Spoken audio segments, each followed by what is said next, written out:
বাংলাদেশ গণতন্ত্রের পথে হাঁটছে। মাননীয় প্রধানমন্ত্রী জনাব তারেক রহমানের নেতৃত্বে কিছুদিন আগে বাংলাদেশের অত্যন্ত একটি খারাপ সময়, বাংলাদেশের ইতিহাসের সবচেয়ে খারাপ সময়, মাননীয় প্রধানমন্ত্রী বাংলাদেশের হাল ধরেছেন এবং একটি বাজেট দেওয়া হয়েছে। এই বাজেটে আপনারা খেয়াল করে দেখবেন স্বাস্থ্য খাতে অন্য যে কোনো সময়ের চেয়ে, গত 17 বছরের ফ্যাসিবাদের সময় তো বটেই, তার আগেও বিভিন্ন সময়ে যে কোনো সময়ের চেয়ে অত্যন্ত মানে সর্বোচ্চ যতটুকু দেওয়া যায় বর্তমান অর্থনীতির প্রেক্ষাপটে সেই বাজেট, সেই স্বাস্থ্য খাতে সেই বাজেটটা দেওয়া হয়েছে। কিন্তু মাননীয় প্রধানমন্ত্রী উনি ওনার দায়িত্ব নেবার পরে আপনারা খেয়াল করবেন যে উনি সব সেক্টরে একদিকে যেরকম মৃত ব্যয়টা উনি চেষ্টা করছেন, সাশ্রয় করার চেষ্টা করছেন। কারণ আমরা আনফরচুনেটলি একটা ভঙ্গুর অর্থনীতি, একটা ব্রোকেন ইকোনমি এবং একটি আমরা ইনহেরিট করেছি গত সরকারের থেকে। সুতরাং আমাদের এই ভঙ্গুর অর্থনীতিতে স্বাস্থ্য সেবা এবং স্বাস্থ্য খাতে সর্বোচ্চ পরিমাণে কিভাবে আমরা কন্ট্রিবিউট করতে পারি সেটা আমাদের সবার জন্য একটা চ্যালেঞ্জ। ফরিদপুর মেডিকেল শহীদ রাষ্ট্রপতি জিয়াউর রহমানের হাতে গড়া, বাংলাদেশ জাতীয়তাবাদী দলের সময় তৈরি এবং ভৌগোলিক কারণে শুধু ফরিদপুর না, আমাদের এই বৃহত্তর ফরিদপুরের অনেক রোগীরাই কিন্তু এখানে আসে। সেই প্রেক্ষাপটে এই হসপিটাল অত্যন্ত গুরুত্বপূর্ণ।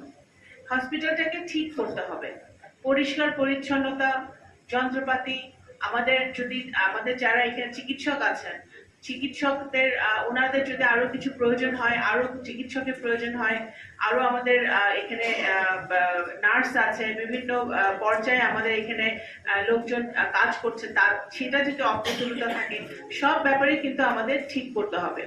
সবচেয়ে বড় কথা হচ্ছে একটি স্বাস্থ্য সেবা বা একটি হসপিটাল আমরা মানুষ কেন করে, at the end of the day আমরা চাই আমাদের রুগীদেরকে সেবা দেওয়ার জন্য। একটা রুগী যদি এসে এখানে সেবা না পায় এবং সেবা না পাওয়ার কারণে, চিকিৎসা না পাওয়ার কারণে তার যদি ঢাকায় ট্রান্সফার করতে হবে, অন্য কোথাও যেতে হয়, তাহলে কিন্তু ফরিদপুর মেডিকেলের একটা অদক্ষতা। যদি আমাদের এখানে ক্যাপাসিটি না থাকে যে চিকিৎসাটা এখানে সম্ভব নয়, অবশ্যই রুগী কিন্তু অবশ্যই আরেক জায়গায় যেতেই হবে।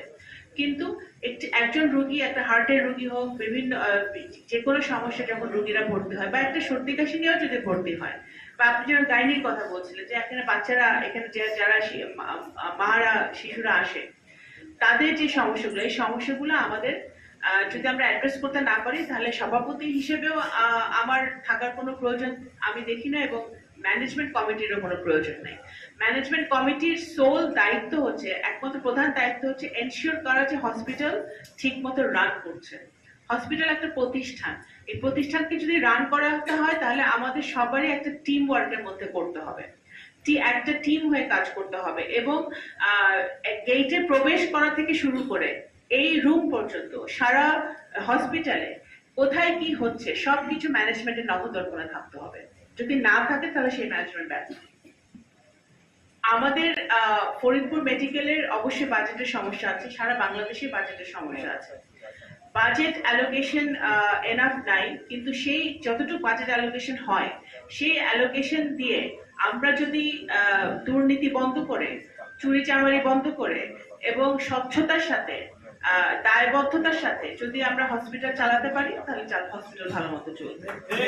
আরেকটা ব্যাপার হচ্ছে যে এখানে একটি রাজনৈতিক দল এখন সরকারে আছে, কিন্তু বিগত দিনের মতো কোনো রাজনৈতিক দলের প্রভাব খাটিয়ে কেউ যাতে হসপিটালে কোনো অনৈতিক সুবিধা নিতে না পারে, সেটা আমি আমার পক্ষ থেকে 100% নিশ্চিত করব।